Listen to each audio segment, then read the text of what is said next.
យប់យន់ស្ងាត់ឈឹងសេញជើងទ្របនឹកមកមេ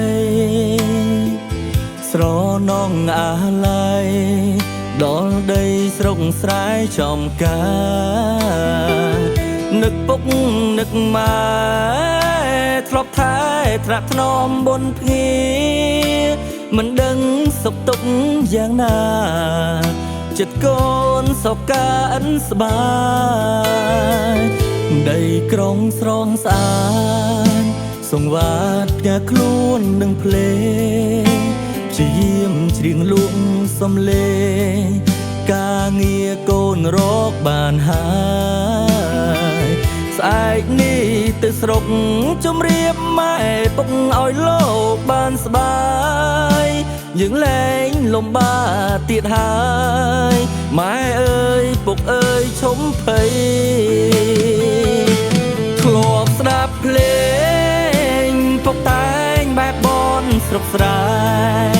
ធ្លាប់គេងកាយលើផ្លូវម៉ែបំពេកូនរលរាត្រី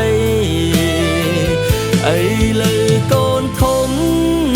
ដោយគុណទឹកដល់ម៉ែថ្លៃសុំលោកទាំងពីរគុំភ័យកូនសូមធានារក្សាពុកអើយម៉ែអើយបទនេះកូនច្រៀងជូនស្ដាប់បទភ្លេងទំនប់សាស័ព្ទសំដែងពីទឹកចិត្តស្រែហាជាអ្នកចំរៀងខំច្រៀងគូនឹងគីតារកប្រាជួយជ្រងគ្រួសារជួយពកជួយម៉ែឲ្យស្បាយ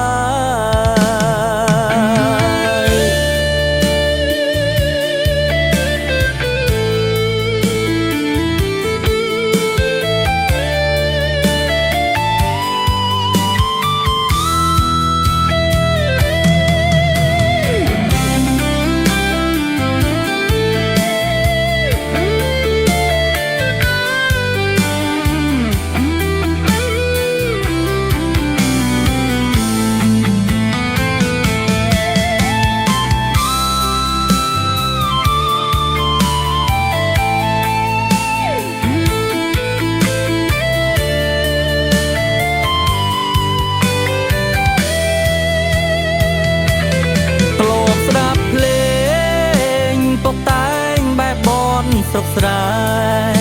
ធ្លាប់គេងកាយលើផ្លូវម៉ែបំពេកូនរលរាត្រីអីលើកូនធំដោយគុណទឹកដល់ម៉ែថ្លៃសូមលោកទាំងពីរគុំភ័យកូនសូមធានារក្សាពុកអើយម៉ែអើយបទនេះកូនច្រៀងជូនស្ដាប់បទភ្លេងទំនប់សាស័ព្ទ